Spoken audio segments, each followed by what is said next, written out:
This one's just in my opinion.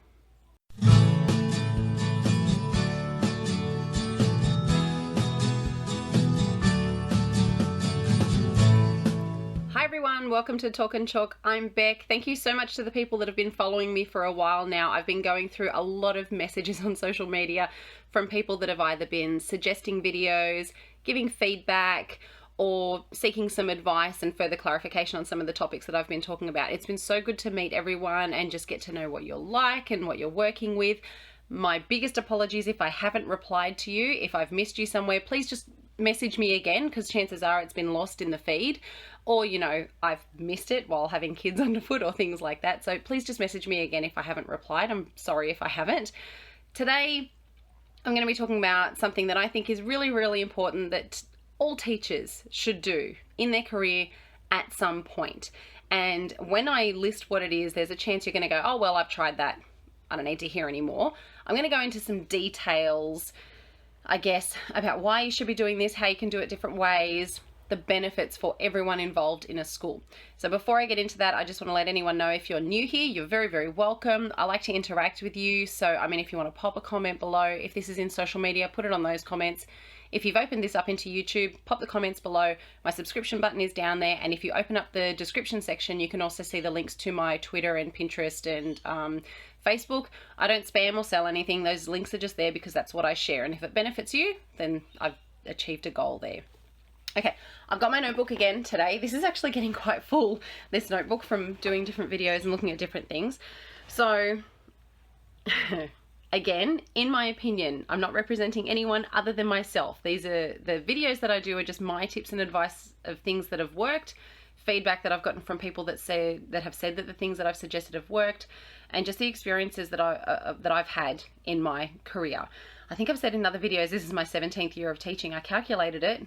And I'm definitely bad at maths apparently, because it's my 16th year.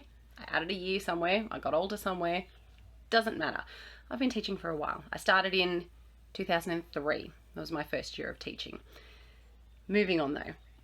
So, like I said, in my opinion, I think all teachers at some point in their career need to participate or run an extracurricular or interest-based activity. So, when I'm classifying what I consider extracurricular and interest-based, there's sort of two different ways that you can look at it. And sorry if I'm looking down, it's my notes. I just want to make sure I don't miss anything that I wanted to talk about. So there are programs that are directly tied to your school program. So things like PWSA coaching, the sport teams that you've got. If your school is dedicated to things like School Spectacular and you're running the choir or the dance group, there could be a cultural group involved in that, an Aboriginal dance group, an Islander dance group, or anything like that. Those are the things that I consider as more extracurricular, because they're kind of tied in with school programs and probably linked to specific outcomes in your school plan. And then there's interest groups. So the interest groups still have outcomes, of course. We can tie any of those things into our outcomes, but they're more based around, like I said, student interest or your interest. So things like, gardening, cooking, knitting, sewing, chess club.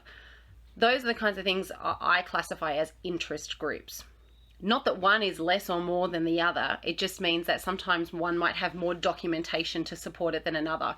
One might have funding to go with it, while the other one is just based on whatever the teacher brings to the table. And they all have absolute value. Now, you might have done one of these and it has been your passion thing, and that is absolutely something that's so beneficial, which I will get into. But then I classify again two more factors that come into those groups. There's one category that I consider your passion. So when I say that, that's something where you're sharing a love of something, where you do it yourself and you want to share it with others, or you did it when you were a kid and you want other kids to experience it. It could be something that maybe your family does, that you do with friends. It could be something that you just do on your own and you want to engage with that at school. The benefit to having those passion projects, obviously, is that you're sharing something that you love. You can speak from the heart. You have personal experience that goes with it. You've probably got real world applications that go with it.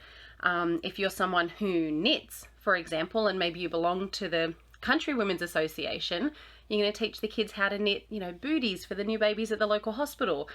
Those are the things that really, I guess, just give you that chance to shine with your kids. It's beneficial to help make connections. So for example, if you are making those booties for the hospital, that's a nice connection that you can make with your community. It's good for students and teachers and parents to see that, human side of you.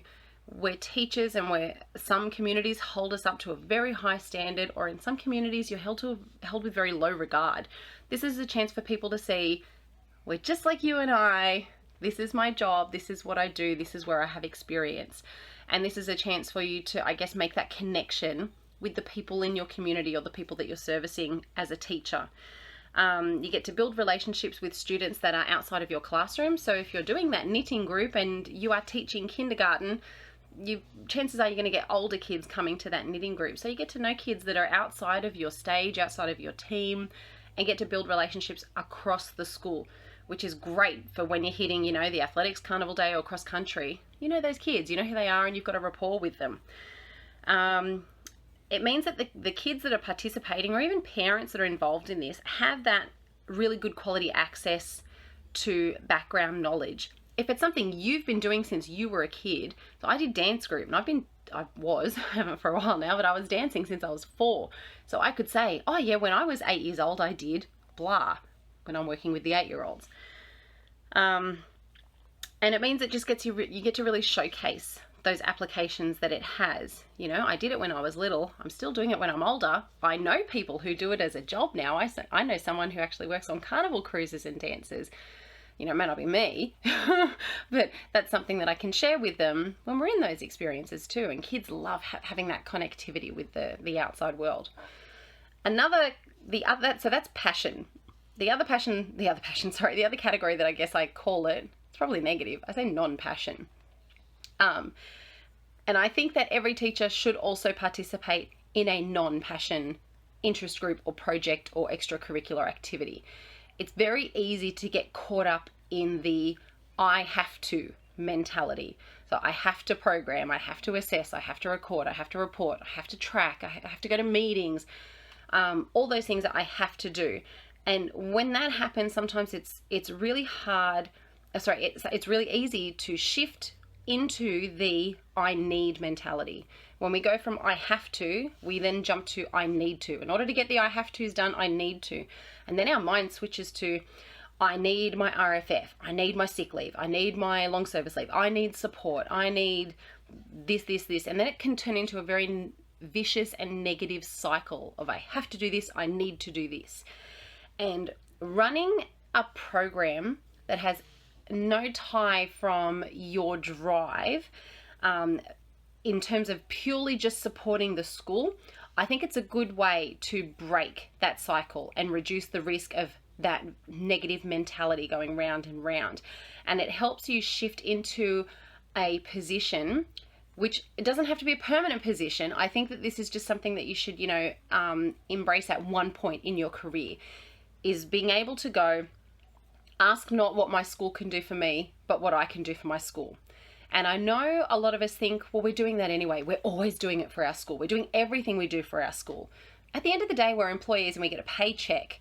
And we do things with passion, and we buy our own resources and everything essentially, for the kids, for the benefit of the kids, and to know we're doing a good job. Think of that whole school approach when I'm talking about this. And I don't want to make it sound like I'm judging people that don't do this whatsoever. This is, like I said, my personal experiences from being part of this, I think, was character building. I think it helped me develop and get me to where I am today. So this is why I recommend it. I'm going to keep repeating. This is just in my opinion. You can totally disagree with me. Not a problem. I won't judge. I'm going to give you the example though. And the example from when I changed my mindset was when I had to coach the soccer team. God, I hate soccer. I really hate it. It's such a slow game. And it's normal to have 0-0 at the end of a game. I can't deal with it. And I watched my little cousin when he was 6 years old play, and I just watched this group of kids hover around a ball, and just this group move around the field all in unison, and it's just not my thing. It's just not my thing. I know there's lots of people that love it, and it's one of the most popular sports in the world. Still not my thing. Either way though, we got to a point where there was no soccer coach. And it got to the point where there would be no team. And there had been a team for a while. I think the teacher that had done it had gone to another school. So we were running the risk of kids that had been in that culture of doing it now not having that team. They would be losing something by no teacher stepping up. And it was earlier in my career, so I was a bit of a yes man, and I was asked, would I take it on? And I was a temp, so I said, yeah. I honestly didn't go into it thinking, oh yeah, this will be doing a service to my school. I went, oh, I want more work, so I'll say yes. So I did. And it's still not my thing. Soccer's still not my thing. However, I got to know different kids in the school. When we went to competitions, I met teachers that I hadn't met before doing coaching, and I'd done all the others. Like I'd done softball, t-ball, basketball. Basketball's my favorite. Newcomb ball, OzTag, and I still hadn't met these teachers, obviously, because, you know, they're running in different circles. So that was a good experience in terms of trying something new. I had to learn the rules. So I built up a skill.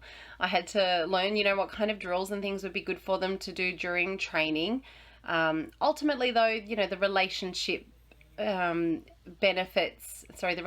developed was the biggest benefit, because those kids got to know me in the school. And then, you know, I had a few extra kids come and join my dance group and choir because they knew me and they knew I was a fun teacher and I wasn't scary, and they would get something from doing that. The benefit, though, was obviously those whole school programs remained intact. I was willing to step up the plate and say, I'm a team player and I'm not going to do it with my negative hat on. I'm not going to grumble around about it all week long. Oh, I'm going to do soccer this week. You know, I had to embrace that opportunity to go, I'm going to try something new. I've never done it again. Not soccer, because it's definitely not my thing. And other people luckily stepped up to the plate to do that. And I know sometimes those teams won't run. They won't always be the case. I gained a lot from that experience, though, which is why I think it's beneficial. I'm just flipping my page now for my notes. Still going. So just to let you know where my headspace is at here, I'm going to talk about quickly benefits to students, teachers, parents, and then I'm going to talk about how I recommend, you know, the things that you need to think of when you're going into this. At the moment, we've got about a week left of term in my system. So holidays are coming up. So if this is something you think you want to try, you know, now that you've had your kids for a term and you're ready to branch out and try something different, this is the chance that you've got to start thinking ahead for that. So benefits to students. I did this study when I was doing my master's, and it was about the benefits of extracurricular activities. Except it was so long ago, so many computers ago, I can't find the documentation anywhere, and it was a huge study that I did. So I'm kind of bummed I haven't got that to refer to. I do remember the logistics of it, though. You know, the students get to develop social skills, create new friendships. There's alternate learning spaces. You know, if you're doing a team sport that's outside, that's a chance for a child to develop their skills in a different learning environment that benefits them. They just get to build whatever those skills are around. So if it's, you know, if it's knitting, it's going to be building their fine motor skills. If it's going to be an outdoor sport, it would be gross motor skills. If it's going to be cooking, it could be a life skill.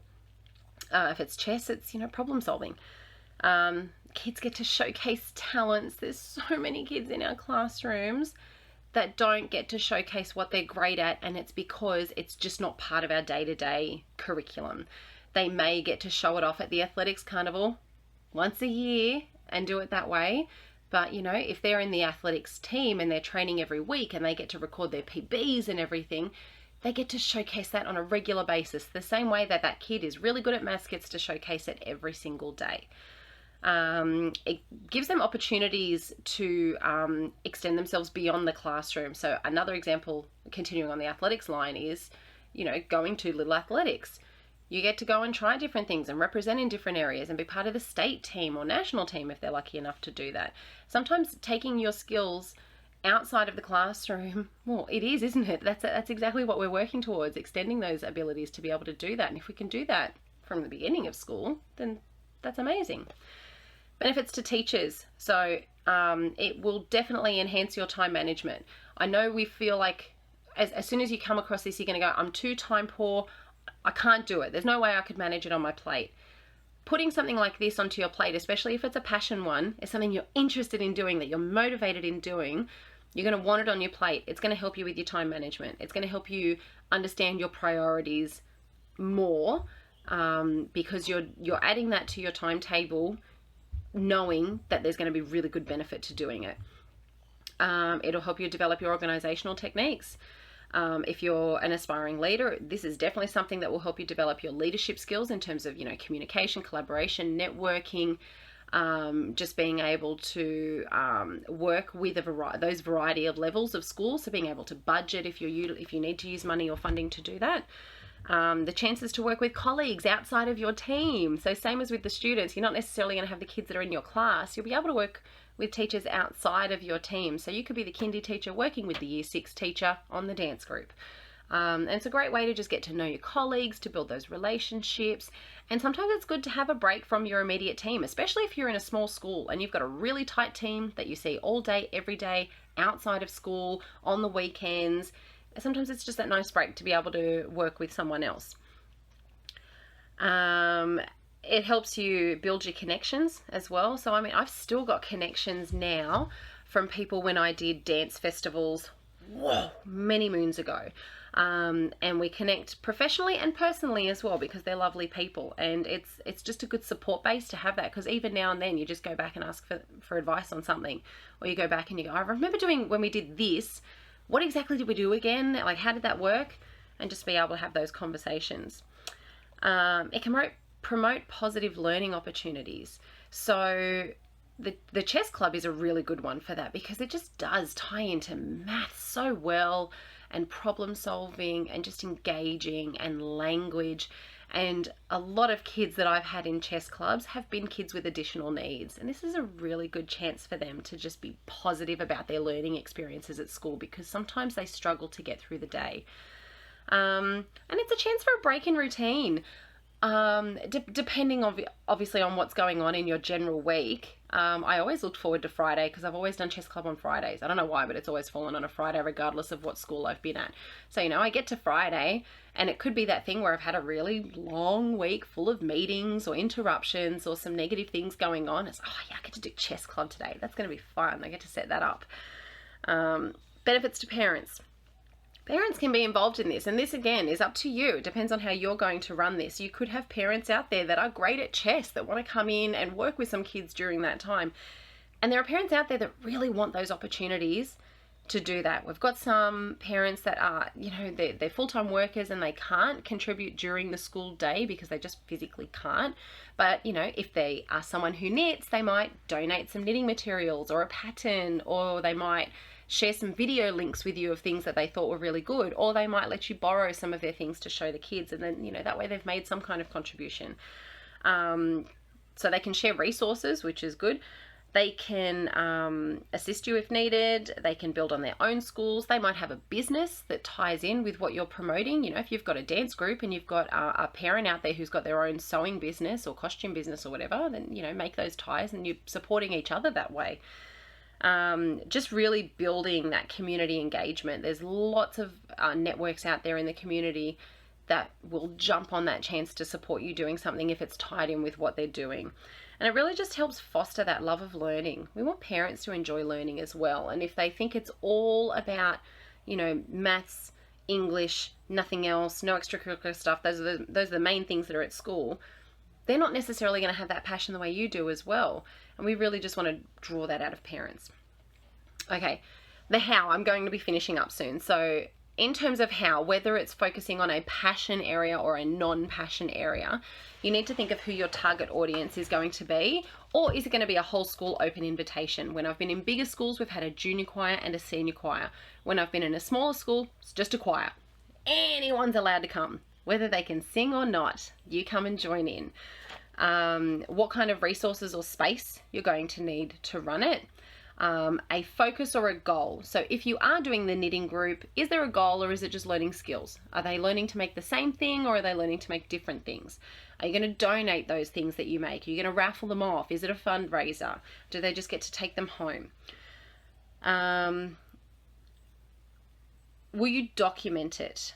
So if you're doing anything like that, especially if it's tied in with school goals, there's a chance that, it may be asked to be reported on in the annual school report.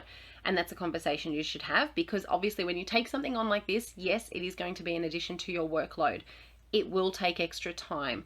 You need to ask as well, what are the obligations I have to add more onto that workload? You say, you can go to your principal and say, look, I really want to run a chess club, but I just want to be mindful of the workload and everything. I really don't want to have to write a big report or take photos or anything like that.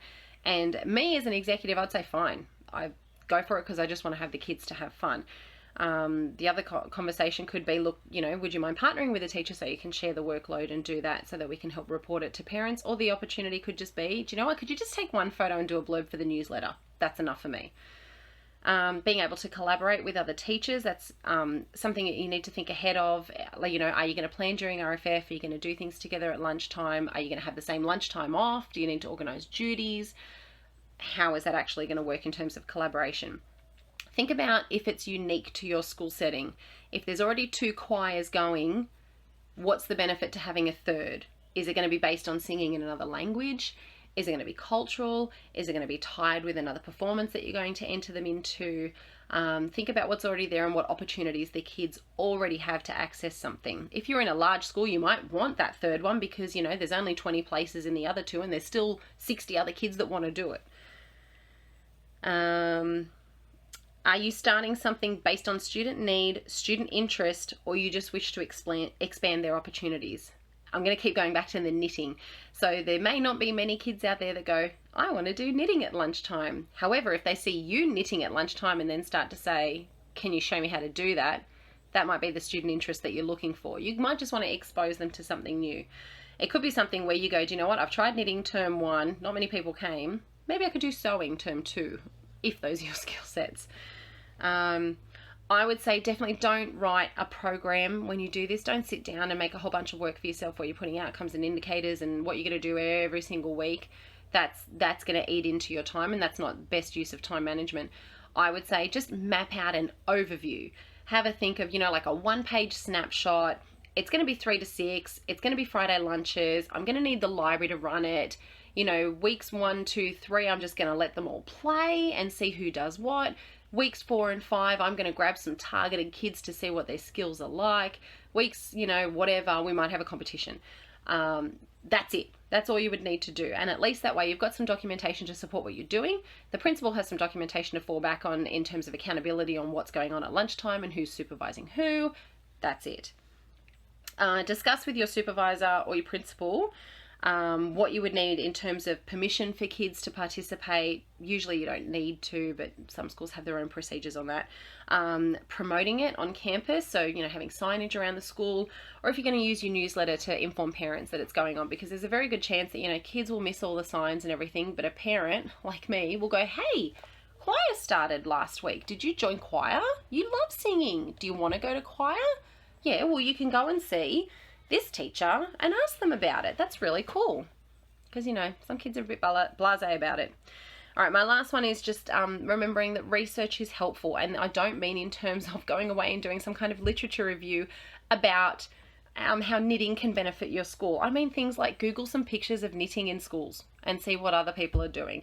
Google some patterns that are good for kids. Chances are there's another teacher somewhere that's done a similar program and has put it up there for you online. YouTube is also great for it. If I went to YouTube right now and typed in knitting for kids, I'm sure there'll be plenty on there. Those are things that can kind of help, jog ideas and give a good gauge on what you could do with it. All right, I'm not going to keep waffling on because I'm looking up and it says this has been over 20 minutes now, and this was intended to be a short one. I'm actually about to go for a run. That's why I'm looking all daggy at the moment in my running clothes. So I'll leave it there. So like I said, this is just in my opinion, based on my experiences. I've loved being part of extracurricular activities and groups. I love being a coach. Like I said, basketball coach was hands down my favorite PWSA sport to coach. I always had so much fun with my kids. And I think it's just really, really beneficial for our students to be a part of it. So I'm going to leave it there, my opinion piece. I'd love to hear if you do anything or if you're keen to do anything. So drop it in the comments below. And if you want to talk in more detail about experiences I've had, yep, just send me a message on the Facebook or the Twitter or Instagram. I'm on Instagram as well. Okay, I'm going to leave my button down here though, so if you want to subscribe, you just hover over that and the subscribe button will pop up.